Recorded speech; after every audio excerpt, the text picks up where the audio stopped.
Vendredi 12 mars 2021, bonjour à tous et bienvenue dans ce flash d'information. Et on démarre avec ce communiqué de la présidence de la République suite à la disparition tragique du Premier ministre Ahmed Bakayoko. Le président de la République, son Excellence, M. Alassane Ouattara, a procédé hier jeudi 11 mars 2021 à la signature d'un décret instituant un deuil national de 8 jours du vendredi 12 au vendredi 19 mars 2021, au cours desquels les drapeaux de l'État de Côte d'Ivoire seront mis en berne sur toute l'étendue du territoire national et dans les ambassades de Côte d'Ivoire à l'étranger, fait à Abidjan le jeudi 11 mars 2021.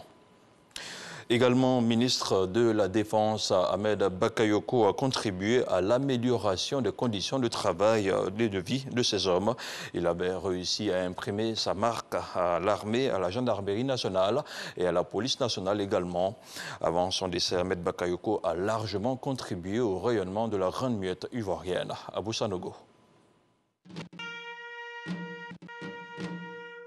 Il faisait corps avec ces hommes, toujours à leur contact. Ahmed Bakayoko aura marqué son passage à la tête du ministère de la Défense. Depuis sa nomination le 19 juillet 2017 à la tête de ce département, l'accélération de la réforme de l'appareil sécuritaire a notamment permis d'atténuer le malaise qui a traversé l'armée.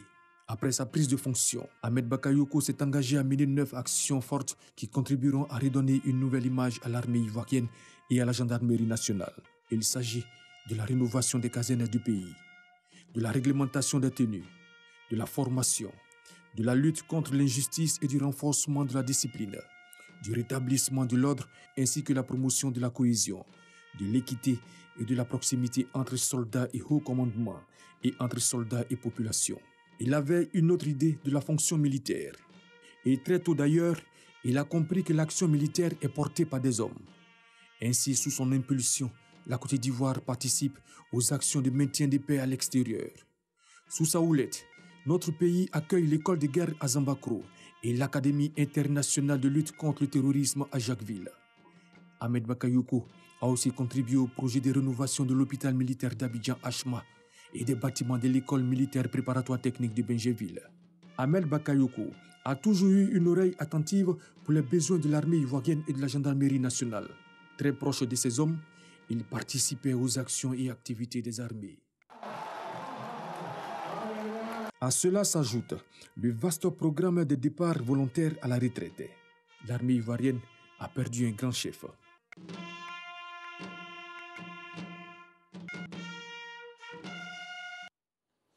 Dans l'actualité hors de chez nous au Sénégal, après la journée de deuil national décrétée jeudi par le président Macky Sall, le mouvement de contestation organise sa propre journée de deuil ce vendredi 12 mars. Les récentes manifestations ont fait 10 morts de sources gouvernementales, 11 selon les protestataires. La Croix-Rouge a pour sa part avancé un bilan partiel d'au moins 590 blessés. Et tout près du Sénégal, au Mali, après de multiples reports, le procès du général Amadou Aya Sanogo et de ses co-accusés a repris hier jeudi à Bamako. L'auteur du coup d'État de 2012 et de ses co-prévenus sont accusés de l'assassinat de 21 bérets rouges. Un corps de l'armée resté fidèle au président déchu, Amadou Toumani Touré. Les juges ont annoncé la mise en délibéré du procès, dont le verdict est attendu pour le 15 mars prochain. En Mauritanie, l'ex-chef d'État tombé en disgrâce, Mohamed Ould Abdelaziz, a été placé sous contrôle judiciaire jeudi. Mohamed Ould Abdelaziz est inculpé pour corruption aux côtés de son gendre, de 2 anciens premiers ministres et de plusieurs anciens membres, ministres du gouvernement et hommes d'affaires. L'ex-président crie au règlement de compte.